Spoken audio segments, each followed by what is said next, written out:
Everybody's got a story. What's yours?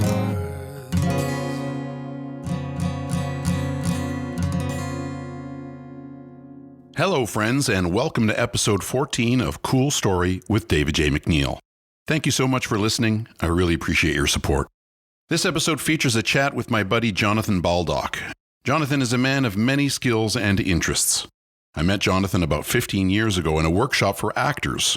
While he hasn't pursued acting as a full-time career so far, he has worked in TV and film on various projects and used the experience to find opportunities in business behind the camera as well.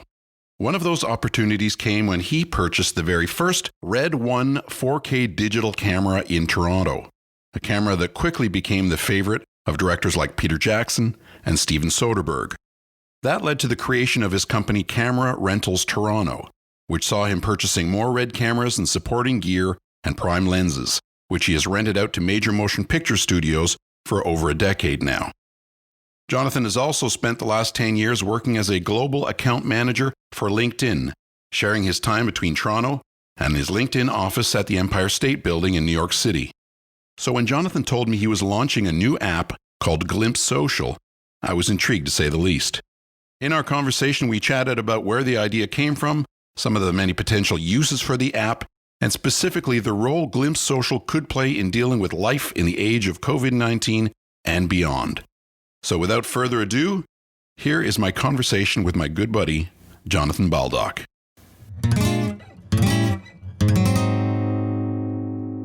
Hey, Jonathan, how you doing, man? I'm great, buddy. How are you? I'm doing very well.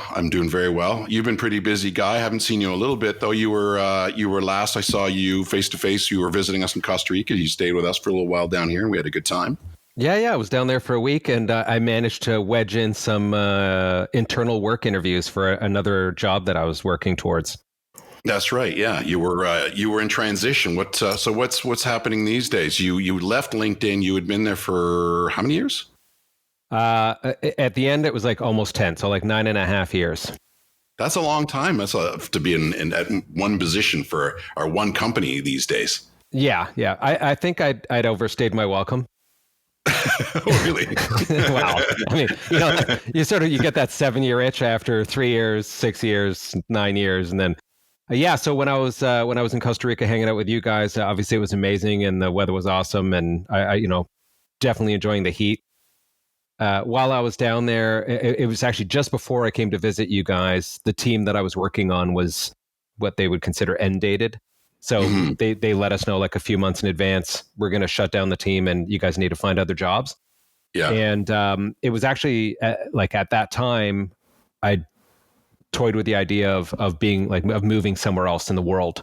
And with the kids being at the age that they are, where they're sort of headed into post-secondary education, I thought if there was ever going to be a time to move somewhere, this would be it. And there was a job that was open in Singapore.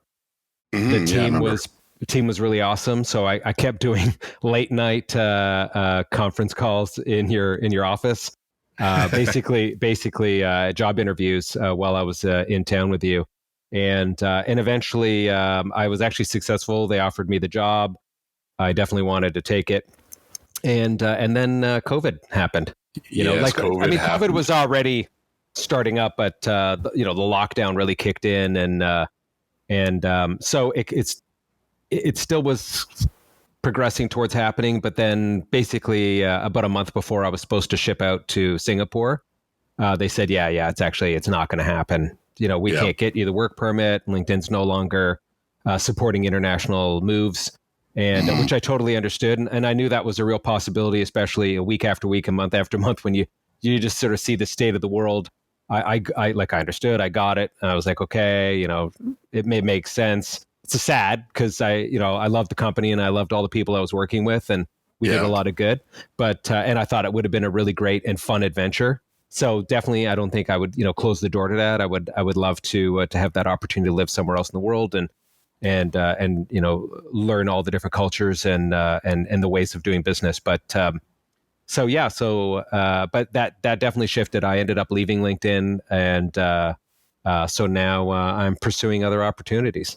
Yeah, it was just not meant to be, right? And that's just the way life is sometimes. So all of a sudden, you had space to really go for it with the app that you were already working on. While I was down seeing you, I had been working on an app, but I hadn't really focused it into what it is right now. And to be honest, when I got back into Toronto and lockdown happened, when lockdown first happened, it was really difficult to get anything. So it was difficult to get into a grocery store. When you went into grocery stores, it was hard to get things like toilet paper, milk, bread, flour, yeast. Like if all of a sudden people were just loading up, and then also it was still chilly out. I found myself sometimes waiting outside of a grocery store for about 45 minutes to an hour to get in. So they would let a couple of people in, they would let a couple of people out, and giant grocery stores that could handle a lot of people, but the max capacity was just a handful of people at a time, and so it was really really challenging to be able to get anything. And then at that moment, I realized, boy, I am so lazy. I just don't want to have to deal with these lines, and there's got to be an app for this, and there isn't. There wasn't, and so I figured, you know what, the app that I was already starting to work on, I could sort of focus it in on this, basically chop a bunch of features out and really try and narrow it down to just something simple that could help people with this situation. Right. So the app is live and it is called Glimpse Social, and you can get it for iOS and you can get it for Android. And tell us a bit more about what Glimpse Social can facilitate. Sure. So the short answer is it's an app that helps you navigate lines, whether it's for businesses, retail, government, whatever that's open that you need to go to. So think of Waze helps you get to your destination. Glimpse Social helps you at your destination. So before you go to leave, if you need to go down to a government office or you're going to head down to the Apple store, I had to do that recently. And when you get to the Apple store, you realize there's a 3-hour wait in and around the mall while people are just sort of queuing up indefinitely. I kind of want to know if I'm going to be dealing with a 3-hour line before I head down there. So that's the idea, is that you drop a pin on the location. You ask the question, hey, is there a line, or how long is the wait? And then people at that location get a little notification saying, hey, somebody wants to know this. And so they get that question, and then they can upload a photo or a video. So they, flip open their phone, they flip open the app and the camera, and then they basically just record a quick video like, hey, yeah, I've been waiting here 20 minutes. You probably don't want to head down anytime soon because there's about 300 people behind me in line. Maybe you want to check with people at the line, or at the store later on. And then, or if there's, surprisingly, there's no line, then they can tell you that. And then, okay, I'm going to head down now, or I'm going to head down later. Or if there's a line and you have to go, at least you know what you're getting yourself into. So you can prepare accordingly. Like if you're waiting outside and it's hot, maybe, wear some sunblock, bring some water, things like that. Yeah. So that's pretty much the idea. At least that's one of the pieces. The other piece is that I was really concerned. Just there's a lot in the news about people that are at high risk, and so they're stuck in their homes. Every now and again, they want to get outside and they want to do something, but you want to avoid crowded places if you're high risk. And so I was thinking about even just like if you go to the park. So it'll do the same thing. You can drop a pin on the park. In fact, you can drop a pin in any location in the park. And then you can ask the question, how busy is the park? You ask whatever question you want. And then people at that location upload and let you know. So then if you see like, oh, it's busy now, and then you check an hour from now and it's not, then okay, now it's a good time to go walk over to the park. It's not busy and we can get some fresh air. Right. Yeah. When the app first went live, Belinda and I were playing around with it, and one of the things we did was I dropped a pin. We had just had a big tropical storm that came through. It made a real mess of the beach.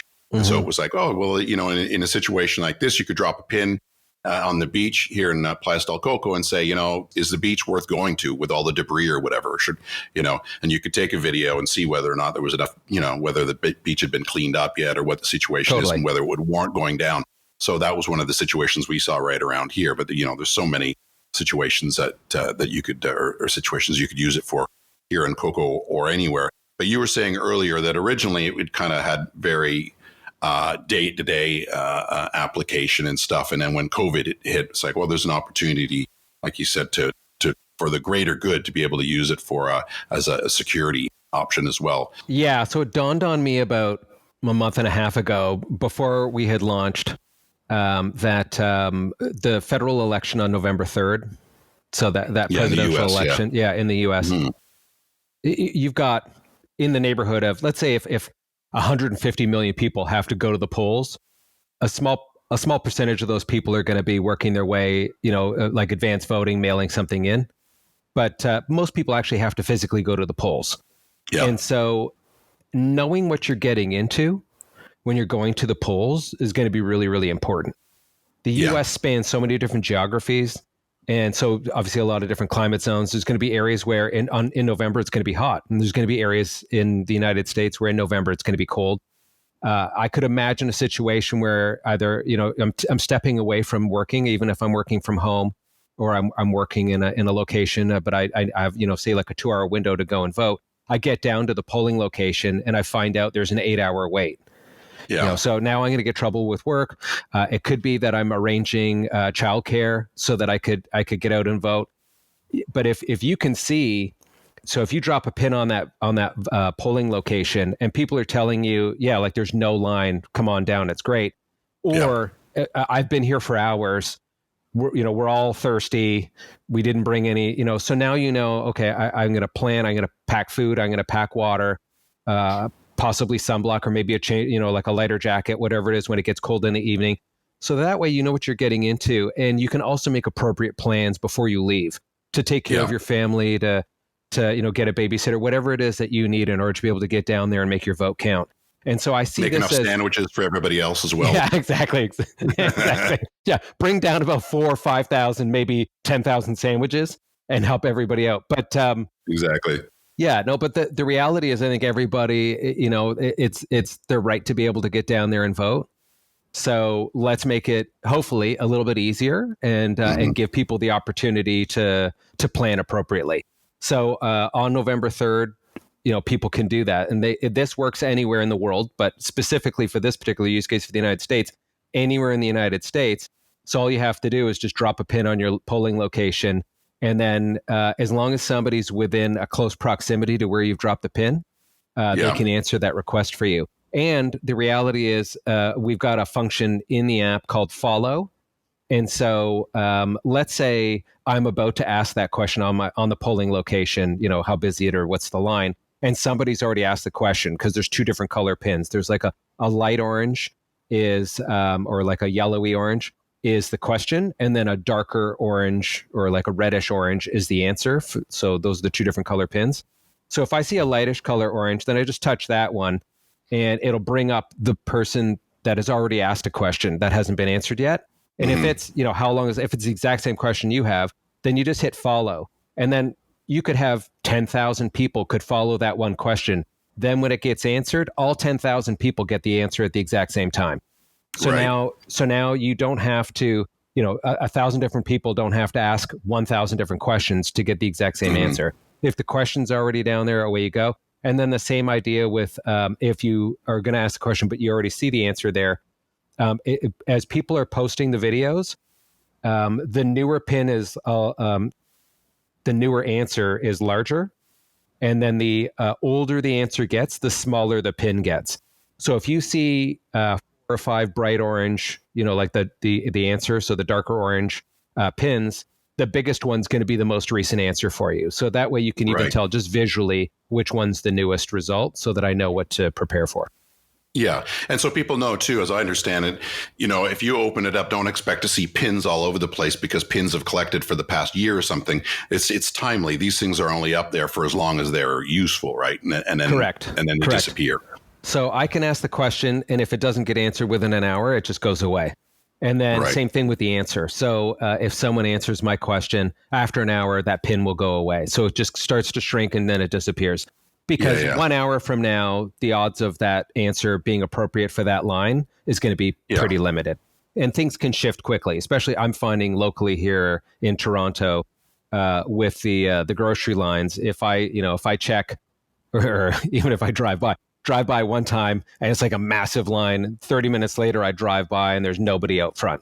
So, you need to know what's happening. You need to know what you're getting into, as it's happening. So that's the idea with the app, being able to give you timely, realistic and honest answers. Yeah. I was thinking about all the different, we were talking about this before, all the different uses you can have. And for instance, just in my life, we often go out to see live music. The question often is, what time is, you're going to, I don't know, Massey Hall, big, one of our favorite venues in Toronto to see live music. You don't, there's maybe 2 or 3 bands. You're wondering who's on, what time is it? You can drop a pin and say, are there many people there? Is there a band on? Who's on? So you can time it and figure out when you need to leave and whether you should leave earlier, because especially shows like that, sometimes they switch up the times or whatever, and the band comes on earlier than you thought. At festivals. You can find out about parking and find out about, different aspects of the festival and when you should come down. Just a little thing like we often take our boat over and we'll take it over the Toronto Islands, and you could tie off on the wall in the Toronto Islands. You could drop a pin over there and say, are there any spots left on the wall? Should we bother coming over with the boat, or is everything taken up? So many different uses for it. Totally. And as you mentioned, for example, festivals, I've been to Austin City Limits, which is an amazing music festival. I've been a couple of times. I want to know, how difficult is it to get in? Like, is there a huge lineup wait to get in? Because sometimes the gates can be just really, really full, just people lining up, getting through security. The other question that most people are going to have at that kind of venue is, how long's the line for food and how long's the line for drinks? Yeah. So you can drop pins at various different places around, I think it's Ziller Park. So you can drop, pins asking, what's the food line here? What's the food line there? Is there a line for drinks? And then that way you know where to go in the park. Because if you arrive and you need to get a drink right away, then you walk straight over to the location where they've got the shortest line. Yeah. So you're getting the information you need as you need it. Yeah. Or if you go to festivals too, I'm thinking of going to the festival for the next day. What's the VIP section look like? Is it worth paying that much extra for the VIP? Oh, sure. Yeah. Or it rained last night. Do I need to wear rubber boots? How many times have you shown up at a festival and it's just like a mud pit? Yeah. So many people are walking. It almost like yanks their shoes off. They're walking around in so much mud. You lose your flip flops in 2 feet of mud. There's so many uses, and I think what's going to be interesting too is you're going to find groups that are going to find uses for it that are going to blow your mind. Yeah, I mean, there's only, I think, I try and think about each demographic and go, well, what would they use it for? And usually I can come up with a few different ways that they could use it. But the reality is, like, my daughter's already told me that she and her friends are going to use it for bar hopping. Yeah, so for sure. She's in university, so she's going to drop pins on 3 different bars. And then as the answers come in, she'll know, like, if there's a line, so they can then prioritize, like, go to bar A first, bar B, then bar C. And then when they're at whatever bar, if the other one's starting to pick up, they know to move, jump ship and move over before the line gets too long, and they can avoid, waiting outside, things like that. Now, of course, we're talking a lot about, when life is normal. Yeah. But even when we think about it today, like, if I want to go to a restaurant right now, they're at 50% capacity, and then the patios are really spread out. Yeah. And then patio season's almost over here in Toronto. So if I want to go to a restaurant within a few weeks, all the patios are going to be closed, and I'm going to need to go inside. And if you go inside, they're at maximum 50% capacity. Everything's really spread out. You're wearing your mask, you're doing all the right stuff. But if you want to go to dinner with somebody, or you want to meet up with friends, and you go to the restaurant and there's a huge line outside, and it's one of your favorite places, you've made that effort now to go from home all the way to meet your friends, and you're now at this one location. You may as well know ahead of time, what am I, do they have space? Because half the time I'm phoning restaurants right now and they don't answer their phone because they're so busy just trying to deal with with this people that are in the restaurant at the time. They've got half the staff, probably half the kitchen staff, because they're trying to stay in business. They're trying to make money. And so I want to support the local businesses, but I also don't want to stand outside for 40 minutes, right? So you want to show up and support them when they're not busy, to make them busy. Yeah. Yeah, you know what? I'd use it for too, because I used to do this via phone calls the old-fashioned way. But drop a pin and say, we'd go out to see like a Toronto Maple Leafs hockey game or a Raptor game. We'd go to a bar or whatever. But half of the time you go to there and they've got the music cranked and they don't put the volume on. So you can drop a pin and say, look, I know this is a sports bar. Do they have the volume on? Can I hear the NBA game or whatever, stuff like that? Anyways, just so many uses. We could go on and on, go on and on, right. go on and on. Yeah. for this app, but that's the beauty of it.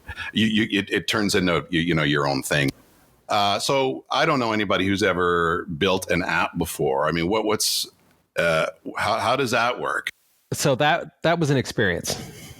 Yeah. So I've always wanted to have an app, like to create one and release one. Actually, and to be honest with this, that was actually the goal. Was, let's go through the whole process and try and create this app. And so just to put it into perspective, yes, I worked for LinkedIn, but I wasn't in app development or app design. LinkedIn had lots of different apps and I used them, but and we were selling their services, but that doesn't mean I was really influencing anything in the way of product design. So it was all brand new to me. So think of me as like a complete novice technically. I understand technology, but that doesn't mean I can actually code. I don't code. So there's that. I definitely wanted to be in a position to be able to launch an app. And then through my time, and also since sort of some friends found out that I was sort of going through this journey of trying to do this, they all raised their hands and they were like, oh, I've always wanted to create an app. And so sure. I think it's a common theme. That doesn't mean that, we have enough apps. I think there's lots more apps that are going to be coming. And I also suspect, apps, when they first were being launched, you basically had to be a coder in order to be able to do it. Now that gap is changing, that technology band is changing. So the process that I went through to create an app is very different than probably, what it would have been 2-3 years ago. And I suspect in 2-3 years from now, it'll be like creating a website. There's like the companies that'll basically, you just grab your URL and then you can just sort of build it yourself. For the most part, sort of a Squarespace. Exactly. So I think that'll eventually happen. We're, I think, a little ways away from that. So I'm in that world where I created one somewhere in between. So the first idea was, what's the purpose of the app? What's the app going to do? And I quickly mentioned that already, which is, helping people, right? And it's through COVID. And my end game was if this app could do some greater good. So think of it as like it's a global app where the global community could come together and help each other out locally. And so that's the idea. The second thing I needed to do was assemble a team of people that knew what they were doing, because I knew what I wanted, but that doesn't mean I know how to do it. So I decided to opt for getting students because they would be local. I would be able to meet with them locally. We would be on the same time zone, because you can offshore it. Like you can send out the work, to China or India, and there are lots of fantastic app developers there. And also I didn't have the resources or the finances to be able to whip out big bucks and hire a major firm to be able to develop an app for me. Then you're in the, hundreds of thousands of dollars really, really quickly for a pretty standard and basic app. And that was super scary. And when I say standard and basic app, I mean my standard and basic app. And the reason why is because mine's actually, even though it's simple, from a technical perspective, it's actually fairly complex, because it uses a lot of different pieces of technology, and it asks all those pieces of technology to work together in order to provide this simple, I'm going to ask a question, somebody else is going to answer it. That sounds really simple, but when I sort of step through some of what's required in order to be able to get it done, it's not that easy. And in fact, it was a little shocking to me how complicated it really was. Because, I'm like, but if I can say it and it sounds so easy, it's, can't be that tough. And the answer is it is. So, so I assembled a team of students, and I was very fortunate. I had already been working with one student because a friend of mine has this amazing game called Jabuka, and it's like the sort of latest version of Scrabble. And so it's just a very cool, fun game. And he needed somebody to help with social media and design and sort of look and feel. And so, because I have a recruitment background, I found this great student. And then I reached out to him when I wanted to sort of head towards this app, because I knew he could do design work. And then I suspected he knew students that knew how to develop apps in versus websites, because it's a completely different skill set. A lot of overlap coding, but coding for an app versus coding for a website or coding for a business application, the way you apply yourself is different, and then usually the tools are different. And then he knew some students that knew how to do app development, and so we started bringing some in. And before I was sort of really focused on the COVID application and the outcome of being able to help people specifically for this. And before we chopped out all those other features, we did have some other students working on it with him. And they were, not necessarily performing at the best possible rate. But I didn't have a timeline. So they sort of came and went, and it wasn't really that focused. Then when we sort of locked in on focusing towards developing this app and with these outcomes, that's when we really needed to sort of settle on a specific team. And so I got very fortunate that the one app developer that was referred in was fantastic. And then he recommended another one of his friends, and he said the two of them should be able to get everything done. And then the designer would help with the look and feel and how the buttons work and everything else. And so right. They were wonderful. And so we basically met usually at least once a week, sometimes several times a week, just talking through everything. And so the first bit was to figure out what are the technical requirements. So what development language are you going to use? What different tools do you need? So, what kind of database do you use? Where does it get stored? Where do you locate your data? Who hosts it? What APIs you're going to use? And so APIs are basically like a little widget. So an example would be Google Maps has an API, and we use that. And so Google allows you to basically implement maps into your app.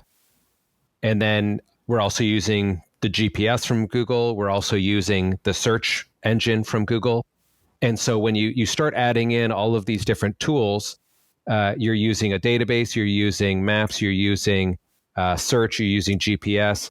And then you've also got to control the camera on everyone's phone. And then think... So you need to use somebody else's technology for that as well. So now you're adding in Android phones, Apple phones, which versions, because everyone's got different phones. And so there's this, like every time you add in another element, it's like the power, like the complexity levels just amplifies like exponentially. And so every single step, once we sort of figured out what was really required, then we started to build a list of what's the minimum viable product, which is called the MVP.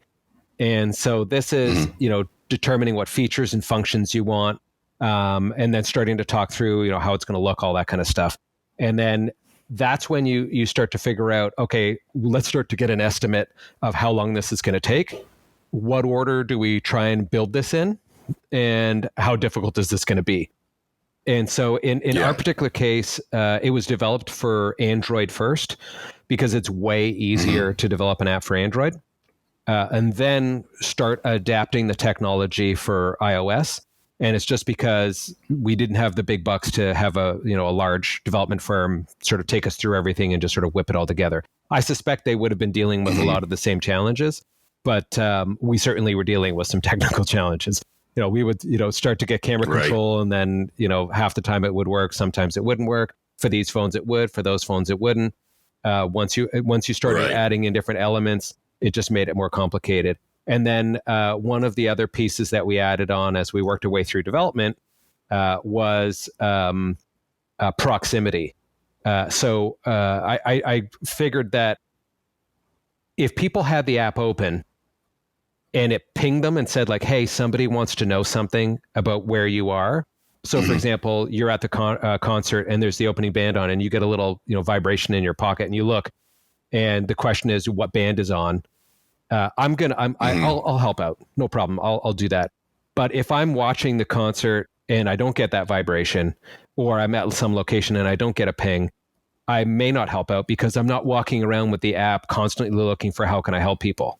So it needs to be able to prompt people. And so that's what this proximity function was. And that was another layer of technology that had to be built into it. And so each and every piece that you try and add in, not only does it have to work, but it also has to work with everything else you're trying to do. Yeah. So in the end, I'm describing initially what I thought was a really simple app. And as we worked our way through it, it was like, wow, this is not easy. And I was stressing out as the developers were working through challenge after challenge and coding errors and having it crash, and then they would try and figure out solutions. And there was one time where I thought I would have to go and find basically some world expert in this development language to pay whatever they charge to try and solve a problem, because we were at the point, we were days in, and it was just an absolute struggle. And amazingly, just as I was narrowing down to an expert, one of the students came up with a solution and fixed it. And I'm just, I'm blown away by the talent that some of these students have, and I'm blown away by the talent that the students I was working with have, because they're the real reason why the app is here. Yes, it's my idea. Yes, we talked about it all the way through, but it was very collaborative. They were very helpful in suggesting that you should have this, or we should have that, and I was very open to their feedback. And I definitely paid the bills, but in the end, we worked our way through. And then finally, we were working towards launch, and we originally predicted it would take about 3 months to develop the app. So after 3 months, people would be asking me, "Oh, so like how long until you launch?" And I would say, "Oh, about 2 weeks." And I said about 2 weeks for about 3 months. Yeah, I remember. Yeah, remember so that. I was the boy who cried app. And so I was the running joke with all the friends, just sort of saying like, yeah, 2 weeks, yeah, for sure. So yeah. What size T-shirt do you wear? Exactly. 2 weeks. And I honestly believed every single time that I was about 2 weeks away, and then there would be times we were so close.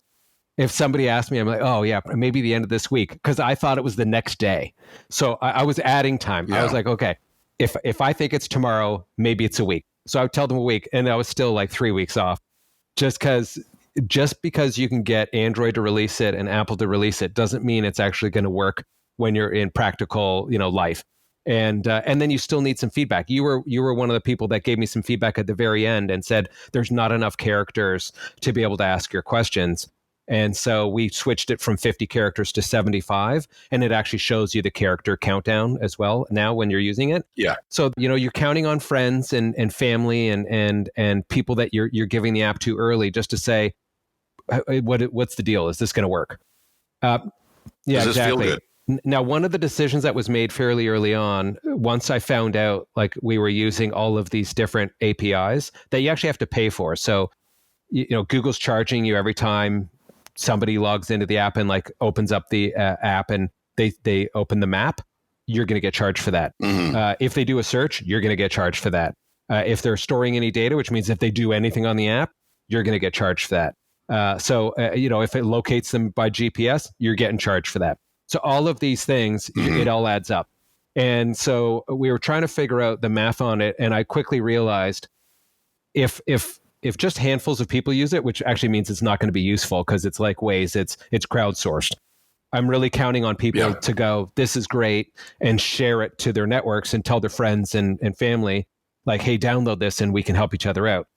But if that happens and it really takes off, I could be in a situation where, Google would send me, a bill for $50,000 for the month. And if that's the case, right. I won't be, I won't have an app for very long, nor will I have a home. Yeah. So I had to put in advertising. So for example, if you ask a question and I answer it, when you go to look at my upload, either a photo or a video, it's going to throw an ad in front of there. But then I realized maybe the ads will make more money than what I'm getting charged. And if that happens, the first use case for this app is about the greater good, and it's about helping people out and really, really making a difference. And so the decision I made, I ran it past the development team and they agreed, was for the first 12 months, any profit that the app makes with in-app advertising, then I'm going to donate that. So, and we're going to donate it to either COVID relief or racial injustice. Yep. And so, well, a combination of the two, right? So those are the two topics that we're going to be donating to.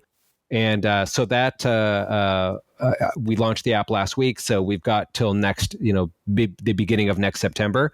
So I'm hoping that we can get a lot of people on it. I'm hoping that a lot of people can find value in it, save people time, keep people safe. And I'm really hoping that I can get some visibility for it before the U.S. election. because if we could save millions of people time and millions of people are better prepared when they're going to vote, I personally believe, and I don't, it's irrelevant to me who they vote for, whether they're voting, a Republican, whether they're voting Democrat, or whether they vote for Kanye. I just think it's really important that people are able to go and do the thing that they want to do, right? And so, I think we're in a good position, and hopefully people like it. But that's been the experience with the app. It's, I think initially I thought it would be pretty straightforward, and I've got some savings. I'll put my savings towards doing this, and then I quickly realized it's definitely a lot more complicated than I realized. Although I was asking for something complex. If you've got a simple game idea, it could be really actually a lot more straightforward. But I was able to keep the dollars invested, reasonable, and get an app out into people's hands. And now my job is to try and get it into a lot of people's hands and hopefully help some people out. Yeah. It's going to be certain groups that are going to hit on it and run with it. And I think that's what's going to be surprising, is you'll hear about it being used for very specific scenarios that you hadn't thought about. And then all of a sudden it hits with that group and it just spreads quickly. I mean, because look at Facebook. Facebook started out as an app that was designed for kids living on a dorm floor, right? To, find out about each other or whatever. And once it worked that way, then it proved to be, helpful on a much larger scale. I think that'll be interesting to see what groups adopt the app and how those uses spread. I think you'll find out from a lot of people who will reach out to you saying, well, it turned out to be a perfect tool for this and that, something we didn't already have an app for. I think that'll be the fun thing to see who takes it and runs with it and makes it, that really makes it their absolutely. own. I've got ideas as to what functions and features I want for version 2. But I think over the next little bit, that's the proving ground. Like if we can get it into a lot of people's hands and we find out how they're using it, we can take that feedback and those recommendations and that'll help to shape the future of the app.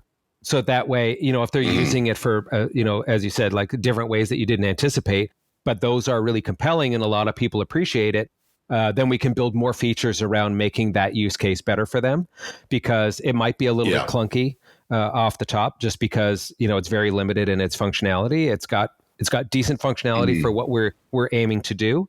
But that doesn't mean that it couldn't be more robust in other areas to really help other people out. Sure. Yeah. Yeah. And I'd even thought about the fact that, there's a lot of protests right now. And so you could use it just to even find out where is the protest. You could find out, where's the protest moving from where to where. You could find out, how many people are down protesting. And you could also see what you're getting into beforehand, because nobody, definitely everybody has the right and should, have the right to go and protest. But I think nobody that really wants to protest wants to head into a dangerous situation. And and this could certainly help with that, where, you can drop a pin in a location and see, oh, yeah, it's a peaceful protest. There's a lot of people down there and it looks like it's well under control. Yeah, I'm happy to go and join that. And but if you see, you drop a pin and then you get updates that, it's really taking a turn. Maybe it's dusk and some bad intentioned people start arriving and it turns for the worse. And we've seen that a lot of times in the news recently. Nobody really wants to be down there unless they have some bad intentions, and everybody that has good intentions kind of wants out of there, right? The goal is to protest and make change and change for good, not to have people get hurt or property get damaged and things like that. So, I could see it being used for that as well, and just to keep people safe and really put people in a good situation, hopefully. Well, you certainly jumped in head first. There's a lot of different types of apps that would be, so much easier. You build a really cool calculator. You put it up there. Somebody needs a calculator. Maybe it's cooler than the others. They pay $5. Boom. You move on. And it's just about sales and how many. But this is this depends on crowdsourcing. So you need people to jump on, and you need people to use it, and you need people to try out interesting ways of using it, so you can figure out how to move it forward. That's a lot of stuff to think about, especially when you have to deal with all the different entities that you had to go through to be able to use all of their technology and stuff. There's so many moving parts to this. Yeah. app. Well, and so on that note, I guess there's two things there. One is, my apologies if it's not the smoothest and or perfect when you go to use it. This is a stable version, and it does have the functionality that we want. But like I've already had a couple, and we'll work on anything as we become aware of any challenges. But when you hear about the array of phones that are out there, and it has to work on every single one, and whatnot, Right. and we're talking about me and a few students that put it together. It's a bit of an ask. So one, I'm pre-apologizing for all failures as they happen. But two is that's the reality that I face, is that goal number one was get it done and get it released, and now, to be honest, the real work starts, which is get it in the hands of a lot of people, and hopefully we can make a difference, and that's where I think that's where the value is going to come in, because the app's really valueless other than to me if nobody's using it. The app has value to the individuals that are using it if we've got enough people on. And so I think, for a city like Toronto or New York, I think if you've got about 10,000 people or more on it in that location, you can drop pins and people will be answering. So you don't need millions of people on it, but you do need quite a few people in each location. Otherwise, you can use it for your own personal, needs through friends. Like you can share information back and forth in that way. But until you get into a lot of hands, it's going to be less valuable until we sort of click over. So anybody that's listening, if you want to download it and get ready for that, as we work our way forward, because each podcast and each interview that I do will make it more visible, and then therefore put it into more hands, hopefully, and we'll come to that point where all of a sudden it's really driving a lot of value. But for those that want to create their own app and want to make something hopefully a lot simpler, then one, the technical challenges are going to be less. Two, probably the amount of coding is going to be less, and then but there's still going to be some consistencies. If you want to release it on Android and iOS, I can tell you iOS, I'm a huge fan of Apple products and their services, but boy, you've got a lot of hoops to get through, and Right. their technology is slick, and you have to meet a pretty high bar. Not to say that the Android bar is necessarily lower, but they have a lot more questions, and it's not as easy as one would have hoped. So Right. you think you've crossed a lot of things off the list, and there's definitely more challenges around the corner. So you just have to be prepared to kind of keep knocking stuff off the list and moving forward, and put your head down and go, okay, these are the things this week, and knock them off the list, and then keep moving forward. Yeah, yeah. Well, I noticed even just you had released a newer version about a week or two ago, I guess, and you had sent me a note, and you could see that it was already functioning better than it had in the last one. Automatically you could see that some of the things were working better and stuff. So it looks great, but it's in its concept or whatever. It's got, like I said, it's got a lot of moving parts, but it's a simple idea. Yeah. Well, the good news is when you're using the app, you're not seeing all these moving parts. You think like, I can drop a pin and then someone's going to send me some information. So there's a lot of stuff happening in the background, and every time you do one thing, it might be asking the app to do 5 different things, and it's going to different locations. And these different locations are really spread apart. So, and they also come in at different times. So there's sometimes there's like a loading, you'll get a little loading screen, and that's because it's got to do a bunch of stuff. But we've tried to work out that so that way, if you hit a button and it initially, for example, you would hit a button and it looked like it wasn't responding. It was just going to all these different locations and assembling the information. So we had to put in like a little loading screen so that we knew like, oh, okay, it's working its way through something. So that kind of stuff, just to make it visually, it was giving you cues to let it, to let you know it was getting the work done. Yeah, everything's fine. Everything's fine. We're working on it. We're we've reached out to Google for this. We've reached out to Google for that. We're storing, some information here. We're checking on this. We're asking the other people that, and we're sending out notifications. There's a lot of things that can happen. Yeah. But when you download it and you first open it up, you're not like, oh my goodness, this is overwhelming. This is going to be a lot of stuff to figure out how to use this app. It's pretty direct in its approach and stuff. You're not going to need to watch a YouTube video to figure out how all the different things. You can fiddle around with them and learn them pretty quick. I don't think so. But I also think I think it's generational. So I think if I give the app to my mom, she's going to be like, just come here and show me how to do it. She's not going to be pressing buttons and going like, oh, this and this. Whereas I think, if you're sort of if you're a Gen X, millennial, Gen Z, and so on, then I think the odds are that they're going to pick it up pretty quick because most of the functionality is familiar. We had to work out how to communicate the camera button because the camera button, if you just touch it once, it takes a photo, but if you press and hold it, it takes a video. And the only app that I was really familiar with that was like that beforehand was Snapchat, which is if you press and hold the camera, it starts recording a video, but if you just touch it once, it takes a photo. So that was unfamiliar to me, and I wanted it so that you would have two different buttons, like you'd have a camera button and you'd have a video button, because that's what I'm familiar with. Well, it was more like we would add 2 more months of coding to just try and figure that out. Okay. And then I was like, okay, is there another way? Maybe we could put in like a notification. And that's what we did. So when you first open up the app, there's a few spots that it'll like, there's a little thing above the button that tells you what the button is, or it tells you how to work the button. Right. And the camera button's one of those. So it basically says hold to shoot video. So then that way you go, okay, if I touch it, it's a photo. And if I press and hold it, it starts counting the seconds. And then, just being able to like, to do that kind of stuff. The camera, like there's a reverse, like, flip the camera front and back, because most phones have front and back cameras. So that one looks pretty obvious to me. There's the share button, which is like, it looks like, 3 dots. That's a share external. So if you shoot a video, for example, you shot the video or your wife B, who's on the beach, and she shoots the video answering your question.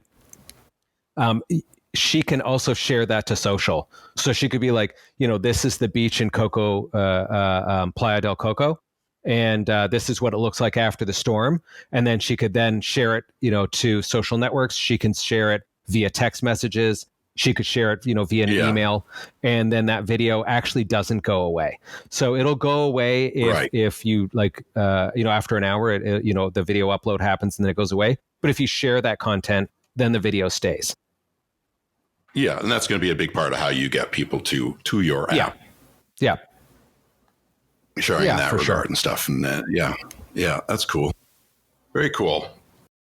A few things that I was thinking about down here in Playa del Coco, which is a tourist town in Costa Rica, is like uses for people, specific people. Like in this town, there's a lot of people who are property managers, and they've got condos all over the place that are for rent. And people are always saying, I'm looking for a place last minute. There's a cheap flights with WestJet, what's available. And you could use your app. You could use Glimpse Social to do that sort of thing, drop a pin and say, I'm looking for something last minute. Who can offer me up a 2-bedroom, 2-bath?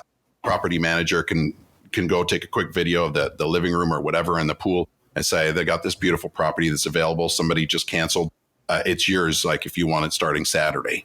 That sort of thing, or all the different restaurants in town who have got all kinds of. We were talking about this before. All the different restaurants in town who have all kinds of live events. Like they could sort of show what's going on or I guess preemptively drop a pin.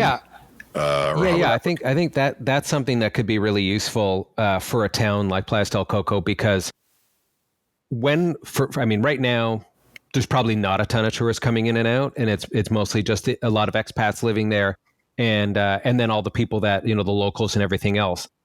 But if you think about just that fixed community, if you got a handful of the restaurants to every day at 6 p.m., just go open up the app and upload, hey, here's what we've got going on tonight. We've got, these, 2-for-1 bottle of wine, or, we've got this appetizer special. Here's our dinner special. And we also have a band. It's this band. This is the kind of music they're going to be playing. It'll be this vibe. Looking forward to seeing you guys if you want to come down. If you get, a bunch of restaurants every day to populate that information, or even the big nights of the week where there's like Thursday, Friday, Saturday, something like that, then all the expats, if they all have the app and they're, whichever ones want to go out for dinner that night, they just open up the app, between 6 and 7, because the uploads will last an hour. And then they can just touch on all the different videos that have been uploaded by the restaurants. They can see what's happening at that restaurant, in that evening, and then make a decision where they want to go. So it'd be nice and easy. They've got 10 restaurants to choose from. They've got 10 different restaurant pitches as to, why you'd want to head down to their place. And those restaurants then can generate a lot of business. And it also creates that competitive atmosphere of, if somebody's got a better pitch and they're doing better stuff, then it's asking the other restaurants to step it up a little. But I see that working out. And then I see, post-COVID, when travel and tourism starts to pick up, Playa del Coco is a perfect place where you have more of those, people asking about last minute rentals. You've got more of those, like, for example, like there's boat tours or zip lining and all these different places. A family arrives and they don't know what to do. They've never been to Playa del Coco, but they're staying there for a week. They want to do some fun stuff, maybe spring break or whenever it is they're down there through the holidays. And there's pins constantly being uploaded by all the businesses. They could very quickly see everything that's available and then go, hey, well, why don't we do this first today? And then we could do that. And they can literally plan out their day. And so that's I think an amazing way to use the app in the future, where you're really supporting businesses and you're supporting the communities that really need it, that are the potential target for those businesses. Yeah, no, I could see a situation too, like here in Playa del Coco, where you get somebody who gets here and everybody's always asking us what tours are good to go on and stuff. It's like, you could just drop a pin on the area and say, what's a cool tour to go on? And I could see it and I'm like, hey man, I'm on a sloth tour right now. Check it out. I'm looking at a sloth. Yeah, exactly. This is a really good tour. Here's the company name. Call them up. Yeah. That kind of thing, because, or deep sea fishing or whatever it is. I mean, it's a very grassroots way to find out about who's offering what business opportunities or tours or whatever. And ma'am, here I am. Check it out. I'm at the mouth of the volcano. Here I am. I call these guys up. This is an amazing tour, and their English is fantastic. I understand everything. Yeah, you can. And Bob's then your uncle. There's also, I do know this from LinkedIn, which is, if a company advertises to you versus if the individual that's experiencing the service advertises, like not necessarily advertising, but they're just telling about their experience, that they're twice as compelling, because it's their personal experience. They're vouching for their own, how it's happening for them. So that's obviously a very good suggestion in the fact that people that are engaged in those things, or people that are at the restaurant, they're saying like, oh yeah, it's amazing down here tonight, and the band is awesome, and the service is great, the food's really, really awesome, and it's reasonably priced, and here's our experience. So nothing beats that. That's firsthand knowledge of the thing that you're thinking of doing. And then you also know, like when you head down to dinner, that couple's still at the other table, and then you head down and you're like, hey guys, thanks so much for uploading that. We decided to come down to the restaurant and we appreciate you guys, sharing it. And you end up, making some friends and whatnot out of it as well. Yeah. Yeah. No, I mean, that's it. I keep saying that's going to be the most exciting part of this, I think, is seeing how creative people get with it and all the different uses that are found for it. It's going to be really interesting to see how people take it and run with it. And I guess at the end of the day, really, I mean, I'm sure you've got a bunch of plans to do podcasts and interviews and do whatever you can to get it out there and be able to explain it to the public. But at the end of the day, this is going to be a word of mouth endeavor, right? This is going to be people figuring out how to use it and figuring out that it fills a void in their in their everyday life. It helps in that regard, and they're just going to be passing it on to on to friends. Your daughter's already talking about how she's going to be sharing it with her friends and what she's going to be doing, and that's exactly what you want to hear, right? Is how people are passing it on, and how they're explaining how it can be useful in their own particular bubble. 100%. To use a term that is very popular right now. Yeah, well, we're all stuck in those at the moment, unfortunately. Yeah. So that's I'm excited for you. It's going to be fun to see how this mutates and becomes its own thing, right? It's like art. You put it out there in the world, and then it is yours, but it isn't after a while. It just becomes part of everybody else's experience, and it'll be interesting to see what people do with it. So that's exciting. Yeah. Well. When are you going to come down to Costa Rica next? You know what? I'm just waiting for the invitation. and I'm waiting to not have to quarantine on both sides. Oh yeah, there is that. Do people have to quarantine when they come to Costa Rica right now? I think it depends on how you come down. Let me put it this way. There's a couple who own a condo downstairs from us. They just bought the condo. They live in the U.S. They live in Virginia. They went back home to sell their house there. And then once they got out there, COVID hit and they were locked in. They sold their house and then ended up having to rent an apartment because they couldn't come back. Now, not long ago, they started opening up to certain states and saying you need to get a test that's good for 72 hours, I think. And then you have to jump through a couple other hoops before you can come down. And they're coming down as tourists. So they don't have to self-isolate for 2 weeks. But they had to get a fresh test, which shows that they're good to go. Which at the end of the day, I think that's all that really matters. So I think that's a reasonable approach. If you get, for example, if I wanted to come down and see you in Costa Rica, then if I get a test before I leave and it shows I'm clear, and then maybe there's a rapid test that you can get upon arrival, shows I'm still clear. And you just sort of check in through that possible, incubation period to make sure that people that are coming and going don't have it. And then that way, if somebody's identified and has it, I mean, in a perfect world, these tests are highly accurate. And so therefore, really effective. But I think that's going to be a big change, right? Because it's going to be still, I think we're a ways off from what I hear from a vaccine perspective. And so I think testing is going to be a reasonable solution in the meantime. And I think once there's that possibility, maybe it's like the flu, who knows, where, you get a vaccine, but that only takes care of X, Y, Z strains. And by then maybe there's other ones and we don't know how this virus actually, how it does it transition over a while? Does it mutate? There's so much that's unknown. But what I think would be really helpful is that ability to get an accurate test. Ideally, you could do it at home and you just upload your results, show that you're negative, and then you do a temperature check and before you fly and you fly safely and away you go and that if you're exposed to it, you're made aware of it and that you're protected. But so anyway, I'd love to come down and hang out with you guys soon and. The number of cases here in Canada and Toronto are fairly low. I think they're fairly low in Costa Rica as well. But at the moment, if you travel outside of Canada and then you come back in, if you went anywhere, you have to isolate for 15 days, or I think it's 14 days. So that's a bit of a deterrent. So I think once they start lifting that, or at least like saying like, here's a list of places you can go where you don't have to quarantine when you get back, but follow all these safety rules to and from. Then I think that starts to open travel back up because, people have an itch. And I know a lot of people have suffered financially, but those that maybe are in a position to be able to travel, then they can drive some revenue back into the economy and spend in the way that they might have done a little bit before and start to help put other people back into jobs and stir the economy back up. Yeah, exactly. Because I think that's exactly what's going to happen this year. Is I would hazard the guess that at least 80% of the people who come down here every year to either rent or own a house or a condo here are going to be back, because most of those people live in places like, we got neighbors who live in Montreal. Man, it gets cold in Montreal in the winter. So if you're not used to 40 below February because you've been down here every year, it's got to be pretty awful bad situation for you not to come down this winter. And if they say you get the test, whatever, you get the insurance that covers you, and then you can come down, they're gonna be coming down here to spend the winter here. They're not gonna be hanging out in Montreal at minus 40. Well, I would definitely be choosing Costa Rica over freezing cold Toronto in the winter.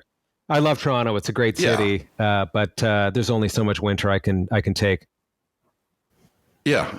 And I think people are going to be down here this winter regardless. I think some people are just really nervous about stuff in general and they'll stay home and they'll feel better about it or whatever. But I think that you're going to see a lot more people who are visiting down here coming down to stay for extended periods. And it's just going to be, once you get here, I think it's just not going to be, you're not going to be maybe out at the bar every night like maybe you were before. You'll have your bubble here. You'll hang out with people in your complex and by the pool and that kind of stuff.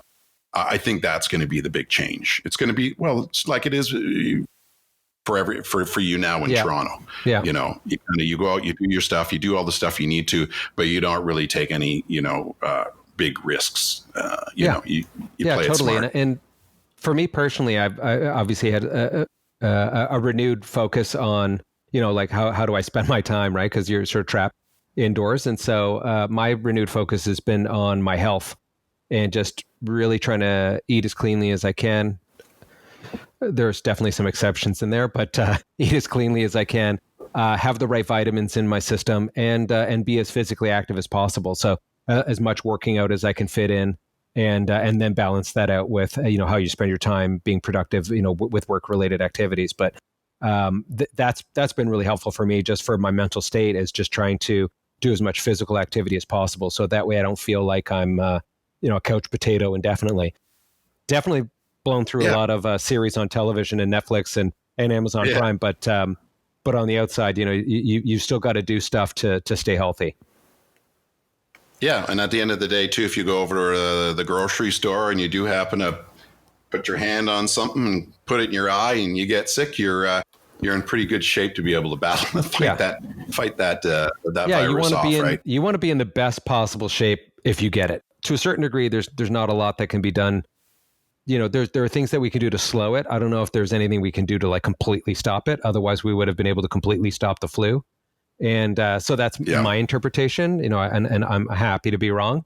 But so I just want to be, the healthiest I can possibly be, because then if I get COVID, I hopefully just, run it over, make it my bitch, and move on. And then, focus on trying to do the work that I want to do, which, in this particular case is trying to help people out, hopefully. Yeah. Yeah, well, I feel optimistic about this. Once we'll get to the other side of this. Certainly, life is going to be very different. But somebody said to me not long ago, it's the best of times and worst of times. It's a 2020 was it's a hell of a year we're going through right now. But when we get to the other side of this, if there's been plenty of opportunity to slam the brakes on and kind of look around at your life and figure out what works, what doesn't work. And use the time. If you're not worried about money all the time, that is a big caveat. Sure. That's something, we're in a situation, the two of us right now, where we've got, some income or reserves or whatever, that we're not in dire straits. There are a lot of people out there that are having a hard time. But if you do have that opportunity to have the luxury of time right now, there's no better time, situation right now to be able to focus in or taking classes or whatever, or just trying to get ready to come out on the other side of this stronger and better for it. Yeah, and I would even say for those that are in that tough situation financially, because you never know when that happens, right? I mean, we like to think everything's gravy forever, and then things take a shift and you're in a bad spot.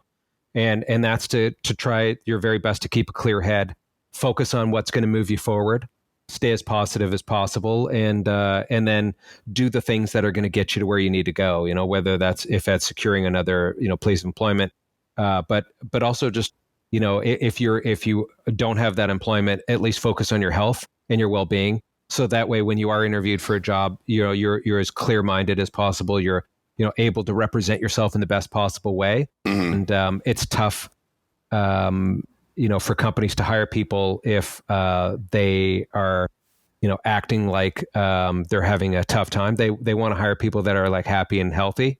And it's sort of one of those sort of natural biases where you want to be around people that you like.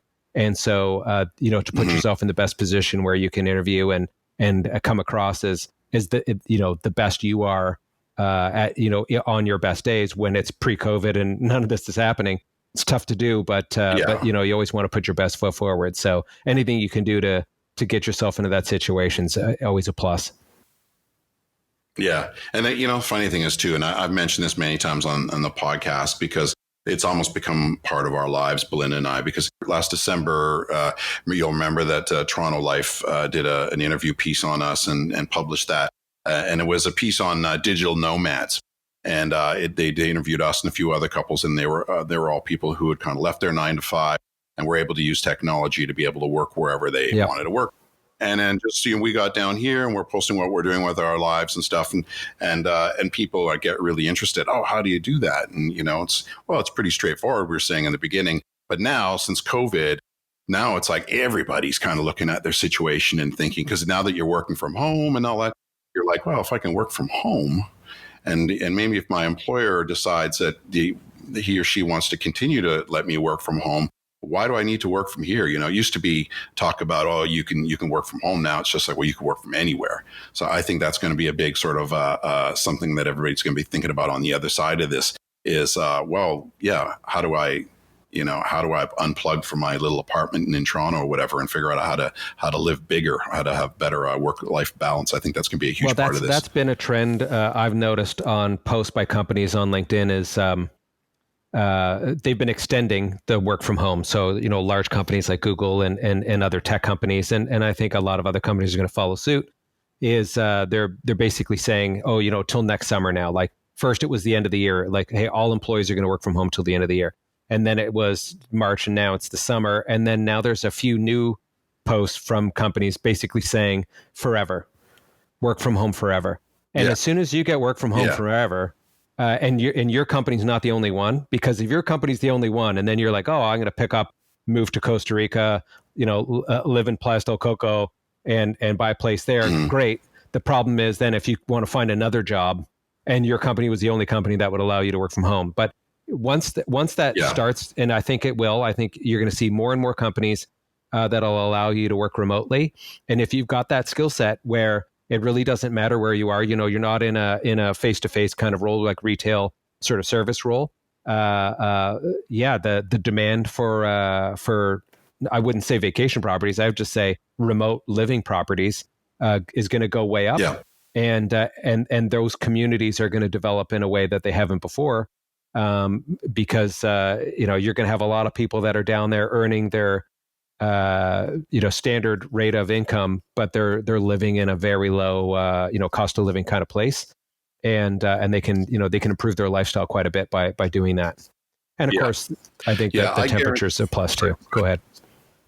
Yeah, I guarantee you that by this time next year, I'll be able to rhyme off some names of people that are either that have moved down here and are working quote unquote 9 to 5 with some company, or they've got a few different gigs that they're running from a place here, or there's people we know who own places here or rent places here who usually come down for like 2 weeks or a month.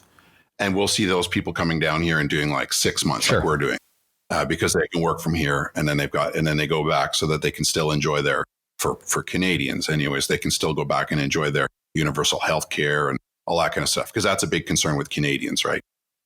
Is being able to hold on to your depending on what province you are, your universal health care, and that doesn't expire. But if you naturalize as a citizen for Costa Rica, there's health care there too, right?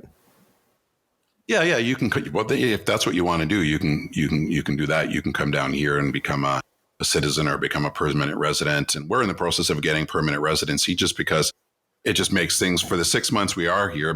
It makes everything so much easier. The one thing is that we don't have to leave every 90 days, right? If you're down here on an extended vacation every 90 days, you've got to go up to Nicaragua or Panama or fly out. You could do a vacation. You could fly up to Texas to visit friends or go back to Toronto. That's fine. But if you want something cheap, you can jump on a bus and like they have tours that take you across the border, get you stamped, come back, and bring you right back. Yeah. But if you can avoid that by getting permanent residency, which we're doing, and then you can get in this case they call it CAHA down here. It's the healthcare rather than just buying travel insurance all the time. But there's lots of benefits to doing that as well. But for those people that just want this to be part of their life or part of their year, I think people will be extending their stay here or other places or whatever, because now that their employers do feel comfortable letting them work from home or work remotely, that you'll see a jump in that. And I bet you by next year, I can at least, count 4 or 5 people. I already know a few people from back home who have bought places here since we've been here. And specifically came here because they're like, oh, Costa Rica seems beautiful. Dave lives in that place and he loves it. Let's go check out it first, whatever. They might come down, and I always tell them, don't take it from me. Come down and check it out and whatever. It might not be your piece of cake, a piece of pie. You might want to go off and live in a more remote area or a bigger city or whatever. But at least come here and check it out and have something to compare it to. I have friends that are doing the same sort of thing, but with cottage country. They've had cottages, and once COVID happened, then they just went up to the cottage and they haven't been back since, basically. So living in rural Ontario by a lake, pretty brilliant, beautiful location. It's isolated. I think the draw to get out of cities is been really big. And I know there's been some articles recently about, commentary about, for example, New York, because it's shifted to become a little more dangerous recently. And then also there's been a bit of an exodus from people that just don't want to be, stacked on top of each other. And so they're... Yeah, well, that's going to happen with all big cities, right? I think there's going to be a little bit of that. There's people that are looking to that level of comfort where it's like, look, I'll go to a rural location.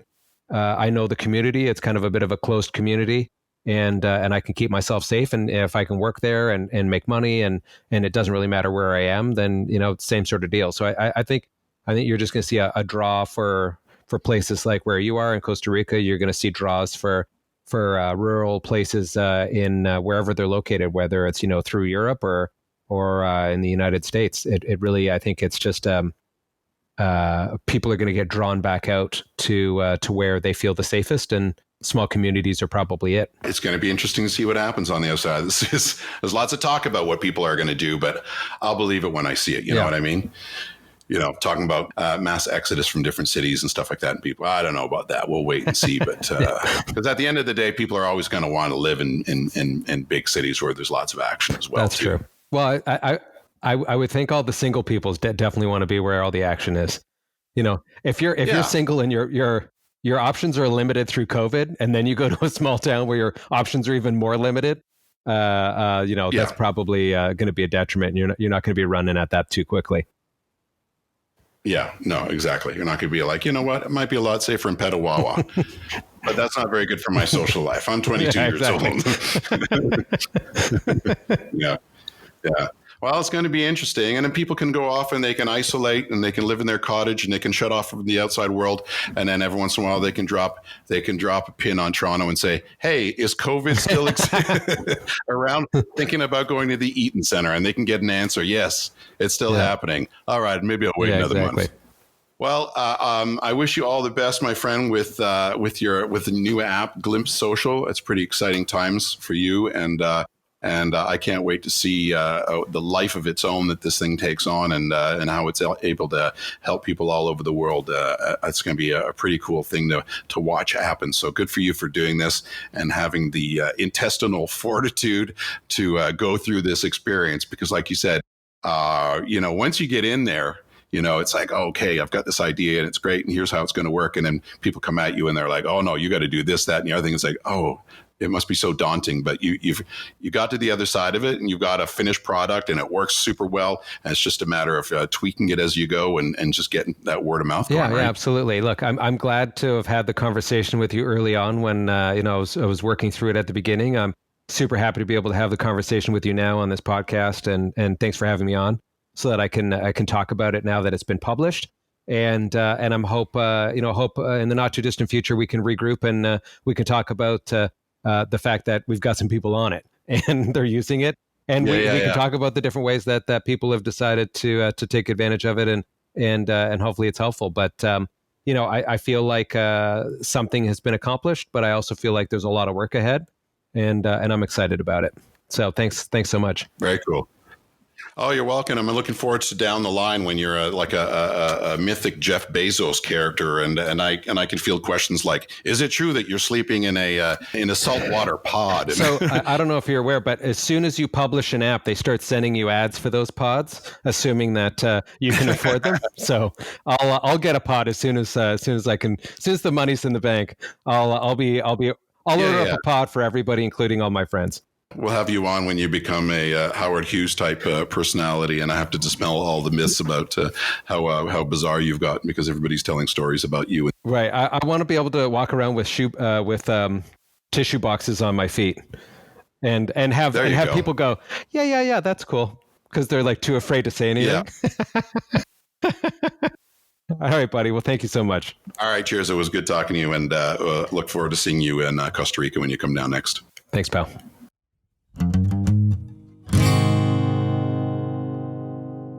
My thanks to my buddy Jonathan Baldock for spending his time with me and for sharing his cool story. Thanks again to Jerry Stamp, who wrote and performed the Cool Story theme song and all other jingles and stings that appear on the show. Do yourselves a favor and look for Jerry's music wherever you stream. And finally, thank you for listening. Until next time, pura vida. Everybody's had some adventures. Everybody's had a few close calls. Everybody's got a story.